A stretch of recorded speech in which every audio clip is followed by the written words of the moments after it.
Bom dia, meus amados irmãos, a graça e a paz do nosso bondoso Deus e o amor do nosso Senhor e Salvador Jesus Cristo esteja em cada um de nós hoje e sempre. Amados, vamos dar continuidade aqui à nossa lição bíblica diária, hoje, quinta-feira. Vamos aqui meditar em mais duas perguntas da quinta-feira, a pergunta 9 e a pergunta 10. A nona pergunta nos traz aqui o seguinte questionamento. A ordem de Melquisedeque, entre aspas, a ordem de Melquisedeque, era um assunto espiritual e carecia de discernimento. Por que a maioria dos hebreus não entendiam? Olha que pergunta interessante. Nós estamos tratando sobre essa questão, ordem de Melquisedeque, já há 2 dias, Nós temos tratado aqui, falando dessa questão aí, mostrando que o termo ordem de Melquisedeque é para fazer um contraponto, uma comparação de superioridade quanto à ordem carnal do sacerdócio levítico. A ordem do sacerdócio levítico era pela carne. O descendente, o filho de Arão, o neto de Arão, o bisneto de Arão, só essas pessoas poderiam ser sacerdotes. É a ordem da carne. E a ordem de Melquisedeque, obviamente, era uma ordem espiritual. Estamos falando de um assunto espiritual. Então, Hebreus 5:11 diz assim: sobre isso temos que dizer, mas de difícil interpretação. Olha só, precisava uma interpretação e não era segundo a facilidade deles, que era um carnal, não. Porquanto vos tornasse tardios em ouvir.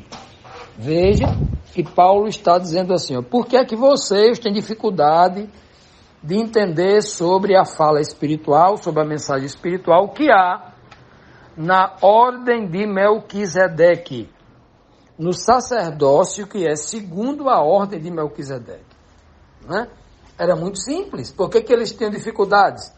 Porque eles eram tardios em ouvir. Eles não se demoravam, não dedicavam tempo e nem atenção ao que Jesus falava, ao que Pedro falava, e agora o que Paulo falava. Eles eram tardios. Tardio quer dizer assim, não estou nem aí para escutar, eu não quero escutar vocês, e se demora, em querer dar atenção, e não davam atenção. Porque aquele que quer obedecer a Deus, que quer fazer a vontade de Deus, ele tem pressa em obedecer. O sujeito que ele é tardio é aquele que vai procrastinar em querer fazer a vontade de Deus. Ele vai adiar, ele vai atrasar, ele vai se demorar em querer fazer alguma coisa em que o seu coração penda para o lado de Deus, que o seu coração se incline para fazer a vontade de Deus. Então, Paulo explica claramente, Paulo fala os vossos ouvidos. Paulo não fala de entendimento. Paulo não fala de discernimento. Ele fala que a palavra que ele usa é ouvidos. Ouvidos no sentido físico, no sentido carnal. Mostrando claramente que, até hoje é assim. Mostrando claramente que os judeus de antigamente, os hebreus de antigamente, aqui com foco aqui nos judeus, os judeus de antigamente, eles tinham sérias dificuldades para entender a linguagem do antítipo. Eles estavam muito ligados ao tipo, só a linguagem literal, a letra morta. Eles entendiam tudo que era, né? Toda vez que falava de Jerusalém, sempre era a cidade lá de pedras. Está lá no Oriente Médio. Eles nunca entendiam que Jerusalém tinha um outro sentido, no sentido de uma congregação espiritual que Deus estava prometendo para o futuro, a partir de Cristo Jesus. Então, até hoje é assim. O que tem de judeu cego preso à letra morta, o que tem de judeu messiânico cego preso à letra morta, tudo que a Bíblia fala, usou a palavra Israel, na cabeça dele é o país de Israel. Usou a palavra Israel, na cabeça dele tem que ter um ser humano que é descendente das 12 tribos de Israel. Tem que ser um hebreu. E de preferência, aí entra uma contradição terrível, né? Que para eles agora o verdadeiro filho de Israel não é mais o hebreu da tribo de Ruben, é só da tribo de Judá. Aí você vê essas contradições, essas incoerências, né? Tem muito. Então, o mesmo erro que se cometia de antigamente, se comete no presente. E não é cometido só apenas pelo judaísmo, ou pelo judaísmo messiânico. Olha o que tem de igreja evangélica presa à letra morta, não é? Cometendo o mesmo erro dos fariseus de antigamente, os ouvidos tardios para entender que muito da Bíblia está falando de uma linguagem espiritual, de difícil interpretação, que é necessário que a gente dedique tempo a tentar interpretar aquilo que Cristo está dizendo, e não entender facilmente a superfície da letra morta, né? Porque, como diz lá Mateus 13:34, tudo o que Jesus Cristo falou foi através de parábolas, através de uma linguagem comparativa espiritual, usando um tipo para falar de um antítipo muito profundo, maior, superior, né? Uma sombra que falava de algo real, de algo superior, melhor, né? Então, é o que está escrito. Tudo que Cristo falou foi através de parábola, e nada do que Cristo disse foi sem ser através de parábola. Ou seja, que requer uma interpretação. Hoje tem muita gente presa à letra morta. Chegou um ponto de tanta gente estar presa à letra morta, que eles dizem assim, olha, o Espírito geme, pronto. Eita, o gemido, o Espírito intercede por nós com gemido. O Espírito geme. Vamos dar um zoom aqui só nessa palavra gemer. Se geme, se trata de uma pessoa, porque só as pessoas gemem, como se animais também não gemessem. Mas vejam só a incoerência desses fariseus modernos que estão presos à letra morta. Ora, que linguagem é essa que Paulo está usando? Ele não está dizendo que, porventura, a intercessão feita por Cristo diante de Deus é como se fosse alguém gemendo com gemidos inexprimíveis? Não é mesmo? Por quê? Porque a Bíblia diz no próprio contexto lá de Romanos, esse verso que eu citei, o gemer, está lá em Romanos 8:26. No versículo 34 vai dizer logo abaixo que Cristo é aquele que intercede por nós, é o próprio Cristo. O próprio Paulo vai dizer em 1 Timóteo 2:5 que Cristo é o único intercessor porque ele é homem. Está lá. Paulo se contradisse a um outro ser chamado Espírito Santo que geme para interceder? Paulo disse que só tem um intercessor que é Cristo. E agora? Vocês entendem?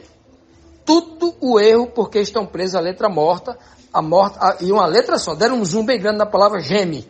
Aí pronto, aí veio a confusão todinha na cabeça deles.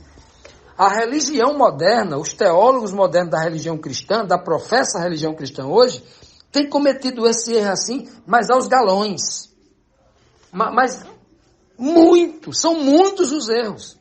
O outro vai ler lá, olha, João 14:16, outro consolador. Aí eles dão o zoom no outro, esquece todo o contexto da mensagem. Outro só pode ser outro na língua portuguesa, no dicionário, é outro, né? E esquece todo o contexto. Porque é o mesmo erro que os hebreus cometiam, e Paulo aqui se refere principalmente aos judeus da alta classe religiosa, os sacerdotes, aos doutores da lei, aos escribas, que estavam muito presos a isso. E hoje, como tem doutor da lei que está cometendo o mesmo, mas são muitos. Aí, os maiores que você pensar da internet estão cometendo esses erros aí.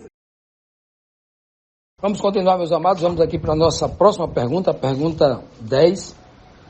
Essa pergunta traz uma mensagem poderosíssima, né? E a pergunta nos diz assim: os hebreus conheciam as sagradas letras, ou seja, a letra morta, mas lhe faltava o espírito, que é o alimento sólido. O que eles precisavam fazer, então? Vamos perguntar, o que é que Paulo vai dizer aqui, ó? Porque desde a infância, desde que vocês eram meninos hebreus, sabes as sagradas letras. Sagradas letras, ele não fala sagrada mensagem, a letra, conhecimento da letra morta, da palavra. Sagradas letras, que podem necessitais de que se vos torne a ensinar, ou seja, que se podem, vocês necessitam que vos ensine os princípios elementares dos oráculos de Deus. Princípios elementares dos oráculos de Deus. Vocês precisam reaprender. Não é que tornar, ensinar quer dizer tornar, reaprender. E vos haveis feito tais, vocês se tornaram umas pessoas tais, que precisam de leite, e não mais de alimento sólido. Paulo queria dar a eles um alimento sólido, um alimento profundo, que era a interpretação, né, de toda a palavra do Antigo Testamento que apontava para Cristo, que eles estavam rejeitando como Messias, como Filho de Deus, né, como sumo sacerdote. E Paulo agora está dizendo para eles aqui, com todas as letras, que eles conheciam a Sagrada, eles decoraram toda a lei de Moisés, a Torá, desde menino, diferente das outras nações que não tinham os livros de Moisés, que não conheciam as palavras escritas, a escritura do Deus único. Não conheciam. Então eles tinham a vantagem, porque desde menino conheciam as letras. Não era a mensagem. Eles conheciam as letras, a escritura, né? Mas que eles haviam se tornado, diz Paulo aqui, uns necessitados, né, de que Paulo voltasse a ensinar para ele os princípios. E vocês que me ouvem a lição, vocês sempre têm escutado de mim que toda a escritura está baseada em princípios. Quando eu não conheço os princípios, a igreja está perdida e cega aí hoje porque ela esqueceu os princípios elementares da fé. Tem um monte de doutrina que ataca o caráter de Deus, a pessoa de Deus, que faz um Deus voltar atrás, que faz um Deus mudar. E o povo está nem aí, um monte de doutor aí, um monte de teólogo metido a doutor, cheio de filosofia no juízo, falando um monte de abobrinha aí para enganar os seus seguidores, mas tem esquecido os princípios elementares da verdade bíblica, né? Aí Paulo fala de princípios elementares, está falando de princípios básicos. Ele está falando de algo assim mais simples que eles não tinham aprendido, das coisas mais simples que eles não tinham aprendido. Olha só, é tão simples que Paulo vai chamar isso de tomar leite, estão chamando agora eles de crianças, criancinhas. Olha, como é difícil você explicar algo complexo a uma criança, ela não vai entender. Uma criança que está tomando leite, que está no peito da mãe mamando, como é que você vai explicar isso para uma criança? É o que diz lá no livro de Isaías, capítulo 28, versículo 9 e 10. No versículo 9, Isaías pergunta assim: a quem se ensinaria a sabedoria? A uma criança arrancada dos peitos, que está mamando leite materno?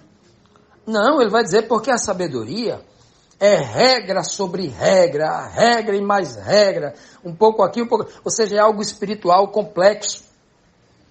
Mas se eles os hebreus, não conseguiam enxergar que Jesus Cristo estava sendo previsto lá no Antigo Testamento, em Gênesis 3,15, por exemplo, que até o judeu cego não consegue entender isso. O judeu... Olha, em Gênesis 3,15, está falando... Deus está falando com a serpente, e ali, obviamente, envolvendo a mulher na conversa, dizendo que o descendente da mulher, que seria Jesus Cristo, da mulher igreja, o descendente da mulher, não o seu descendente de Deus, mas o descendente da mulher, olha como era o ser humano, o descendente da mulher, iria esmagar a cabeça do descendente da serpente. E a serpente, o máximo que iria fazer era picar o seu calcanhar. Iria trair ele. Calcanhar tem a ver com traição e tal. E calcanhar. Pronto.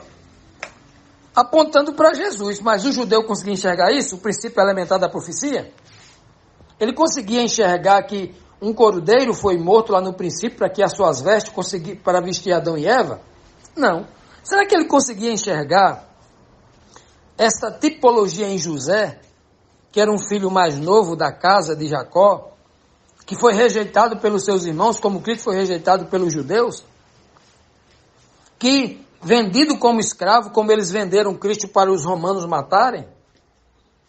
Que ao final de tudo, depois de ser lançado numa prisão, como eles lançaram Cristo na prisão da sepultura da morte, o Pai ressuscitou, e ali Deus o exaltou como a pessoa mais poderosa do universo, assim como o Faraó pegou e exaltou José como sendo a segunda pessoa mais poderosa do Egito. José não se tornou um faraó, como Cristo não se tornou um Deus, mas a segunda pessoa mais poderosa. Então, por que eles não enxergavam isso? Essas tipologias estão no Velho Testamento aos montes, com uma riqueza incrível. Se em José nós encontramos 85 tipologias de Cristo, em Davi nós encontramos mais algumas dezenas. Em Sansão, em Gideão, em Jó, em Josué, em Moisés, o Redentor que tirou o povo lá do Egito. Nós temos muitos tipos, com muita clareza, apontando para Cristo. Temos em Isaac, o filho da promessa, olha que tipologia direta, clara. Na lei, na palavra escrita, há um monte de tipologia apontando para Cristo, o cordeiro que era morto, o irmão queria resgatar o seu irmão. Há muitas tipologias. Aí por isso que Paulo diz aqui, que no texto anterior, que é de difícil interpretação. E por isso que Paulo está dizendo assim, olha, eu tenho que voltar lá para o Antigo Testamento, e quando vocês estiverem lendo sobre José, vocês não podem enxergar só José. Procurem enxergar o Messias em José. Quando vocês estiverem lendo Isaías, procurem enxergar o Messias. E daí por diante. Então, ele está dizendo assim, o que vocês carecem agora é que eu comece a dar a vocês um leite, tratar vocês como criança, ensinar o básico do básico, para ver se vocês compreendem a palavra de Deus. Mas a pergunta que eu faço aqui, os judeus estavam dispostos, os hebreus estavam dispostos a passar esse tipo de humilhação? Voltar a ser criança? Para reaprender a Bíblia Sagrada? É o que eu tenho dito para todos os cristãos que eu tenho encontrado. Você precisa deletar, resetar a sua mente com tudo que você tem aprendido do sistema religioso e voltar a ler a Bíblia como ela é. Porque todo o sistema religioso, não importa, judaísmo, catolicismo, espiritismo e todos os ismos outros aí, muitos deles, ou todos eles juntos, têm uma inclinação, alguns equívocos para privilegiar a instituição, para privilegiar o homem. Enquanto a gente não se livra disso, a gente não compreende a palavra de Deus. Que o Senhor abra a nossa mente, abra o nosso entendimento para que Cristo seja o mestre, e não os ismos.